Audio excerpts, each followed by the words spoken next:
కోల్కతాలో PG doctor హత్యాచార ఘటనకు నిరసనగా నేటి ఉదయం 6 గంటల నుంచి రేపటి వరకు రాష్ట్రంలోని అన్ని ప్రైవేటు ఆసుపత్రుల్లో ఓపీ సేవలను నిలిపివేస్తున్నట్లు ఇండియన్ మెడికల్ అసోసియేషన్ ప్రకటించింది. కోల్కతా ఘటన అత్యంత దారుణమన్న డాక్టర్లు బాధ్యులను గుర్తించకపోవడంతో పాటు వైద్యులకు తగిన భద్రత, రక్షణ లేకపోవడం అన్యాయమన్నారు.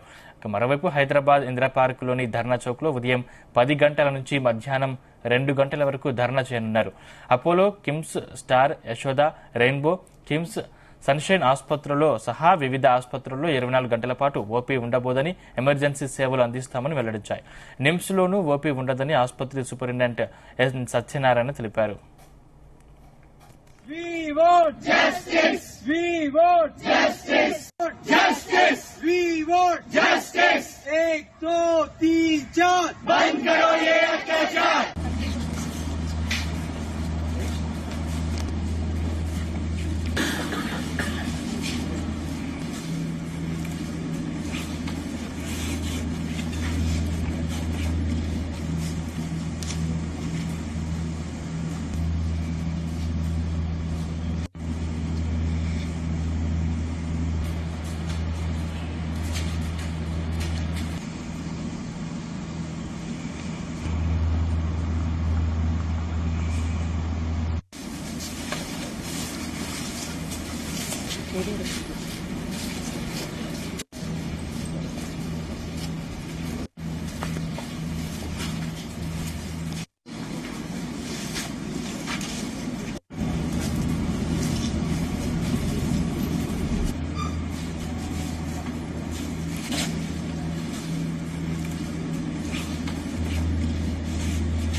రైట్, ఇదే అంశానికి సంబంధించిన మరింత పూర్తి సమాచారం మా ప్రతినిధి శ్రీచరణ్ అందిస్తారు. శ్రీచరణ్. సందీప్, నేడు దేశవ్యాప్తంగా కూడా వైద్య సేవలు బంద్ పై ఒక పిలుపు ఐఎంఏ ఒక పిలుపునిచ్చింది. 24 గంటల పాటు నిలిపివేత, అలాగే ఎమర్జెన్సీ సేవలు కంటిన్యూ అవుతాయని కూడా ప్రకటించింది ఇండియన్ మెడికల్ అసోసియేషన్. కోల్కతాలోని RG Kar medical college and hospital trainee మహిళా డాక్టర్ పై లైంగిక దాడి హత్యకు నిరసనగా 24 గంటల పాటు అన్ని వైద్య సేవలు నిలిపివేస్తున్నట్లు ఐఎంఏ ప్రకటించింది. ఈ రోజు శనివారం ఉదయం 6 గంటల నుంచి దేశవ్యాప్తంగా వైద్య సేవలు నిలిపివేస్తున్నట్లు కూడా వెల్లడించింది. ఈ మేరకు నిన్న శుక్రవారం ఐఎంఏ జాతీయ అధ్యక్షుడు ఆర్వి అశోకన్, అలాగే ప్రధాన కార్యదర్శి అశోక్ జే నాయక్ ఒక ప్రకటన విడుదల చేశారు. అత్యవసర సేవలు నిర్వహిస్తామని, క్యాజువాలిటీ వార్డులు సైతం పనిచేస్తాయని పేర్కొన్నారు. అవుట్ పేషెంట్ సేవలు పనిచేయవని, అలాగే ఎలెక్టివ్ సర్జరీలు సైతం నిలిపివేస్తామని తెలిపారు.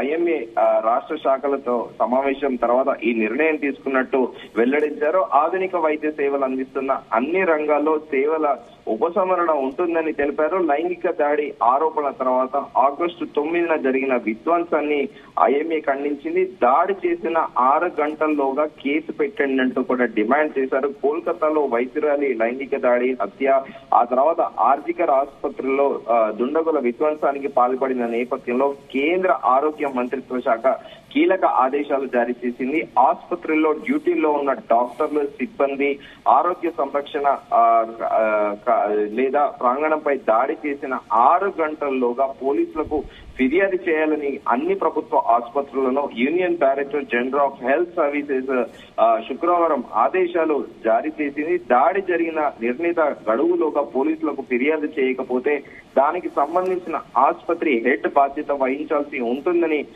స్పష్టం చేశారు. అయితే మన రాష్ట్రాన్ని విషయానికి వస్తే రాష్ట్రంలోని ప్రభుత్వ, ప్రైవేట్ ఆసుపత్రుల్లోనూ ఓపీ సేవలు ఈ రోజు నిలిపివేశారు. ఐఎంఏ పిలుపు మేరకు రాష్ట్రంలోని ప్రభుత్వ, ప్రైవేట్ ఆసుపత్రుల్లో ఓపీ సేవలు నిలిపివేయనున్నారు. ఇప్పటికే షెడ్యూల్లో ఉన్న ఎలెక్టివ్ సర్జరీలు కూడా నిలిచిపోనున్నాయి. కానీ ఎమర్జెన్సీ సేవలు మాత్రం కంటిన్యూ అవుతాయని డాక్టర్లు తెలిపారు.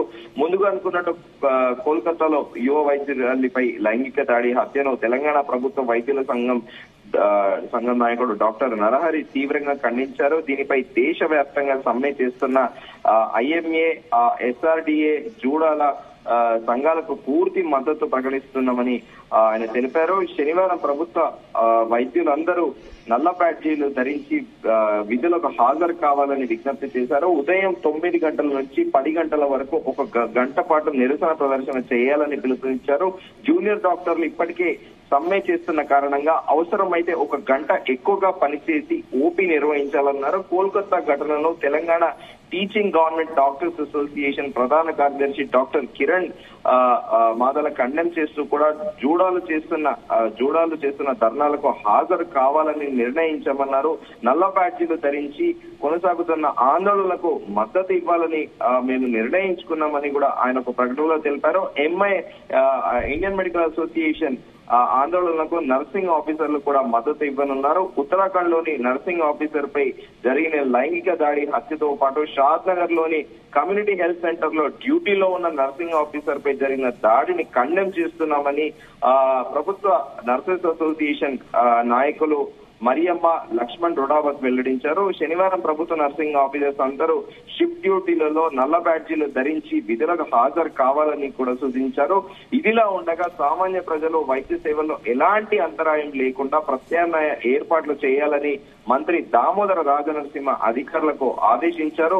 అన్ని ఆసుపత్రుల్లో అత్యవసర సేవలు అందుబాటులో ఉండేలా డాక్టర్లు సమన్వయంతో పనిచేయాలని కూడా కోరారు. దీనిపై నిన్న వైద్య ఆరోగ్య శాఖ మంత్రి దామోదర రాజనరసింహ కూడా సూపరింటెండెంట్లకు ఒక ఆదేశించారు. వైద్య సిబ్బందికి భద్రత పెంచండి అని కూడా నిన్న దామోదర రాజనరసింహ ఒక ప్రకటన విడుదల చేశారు. ఉస్మానియా, గాంధీ, నీలోఫర్ తదితర మెడికల్ కాలేజ్ లో ఆసుపత్రుల్లో పనిచేసే డాక్టర్లు, నర్సింగ్ ఆఫీసర్లు, వైద్య సిబ్బందికి భద్రత పెంచాలని ఆయన ఒక పిలుపునిచ్చారు. సూపరింటెండెంట్లకు ఆదేశాలు కూడా జారీ చేశారు. భద్రతా సిబ్బందికి ఎప్పటికప్పుడు ట్రైనింగ్ ఇస్తూ కోల్కతా లాంటి ఘటనలు జరగకుండా జాగ్రత్త పడాలని సూచించారు. అన్ని జిల్లాల్లోనూ సెక్యూరిటీ వ్యవస్థ పటిష్టంగా ఉండేలా చూసుకోవాలని కూడా సూపరింటెండెంట్లకు ఆదేశాలు జారీ చేశారు. డాక్టర్లు, నర్సింగ్ ఆఫీసర్లపై దాడులు చేసే వారిపై కఠిన చర్యలు తప్పవని హెచ్చరించారు. ఇప్పటికే ప్రభుత్వం క్లినికల్ ఎస్టాబ్లిష్మెంట్ యాక్ట్ లో డాక్టర్లు, నర్సులు, వైద్య సిబ్బంది భద్రతా సంరక్షణకు సంబంధించిన అన్ని అంశాలు పొందపరిచిందని, దాన్ని సంపూర్ణంగా అమలు చేసేందుకు తమ ప్రభుత్వం సిద్ధంగా ఉందని కూడా వైద్య ఆరోగ్య శాఖ మంత్రి దామోదర రాజనరసింహ కీలక ప్రకటన చేశారు. తమ ప్రభుత్వము అన్నిటికీ కూడా జూనియర్ డాక్టర్లతో పాటు వైద్య సిబ్బందిని కాపాడేటందుకు ప్రభుత్వం సిద్ధంగా ఉందని కూడా ప్రకటించారు. ముఖ్యమంత్రి రేవంత్ రెడ్డి నేతృత్వంలోని మహిళల రక్షణ భద్రతపై ఇప్పటికే షీ టీమ్స్ కట్టుదిట్టంగా పనిచేస్తున్నాయన్నారు. అలాగే తెలంగాణ జూనియర్ డాక్టర్స్ అసోసియేషన్ చేసిన విజ్ఞప్తిలో భాగంగా వర్క్ స్టేషన్లలో మహిళా డాక్టర్ల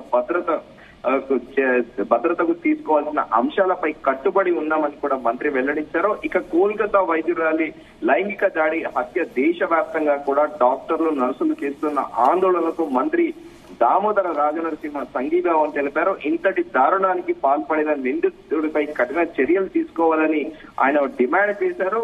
సిబిఐ కేసును వేగవంతంగా చేయాలని, అలాగే ఫాస్ట్ ట్రాక్ కోర్టు ఏర్పాటు చేసి నిందితుడికి కఠిన శిక్ష పడేలా చర్యలు తీసుకోవాలని కూడా వైద్య ఆరోగ్య శాఖ మంత్రి దామోదర రాజనరసింహ ఒక పిలుపునైతే ఇచ్చారు. సందీప్.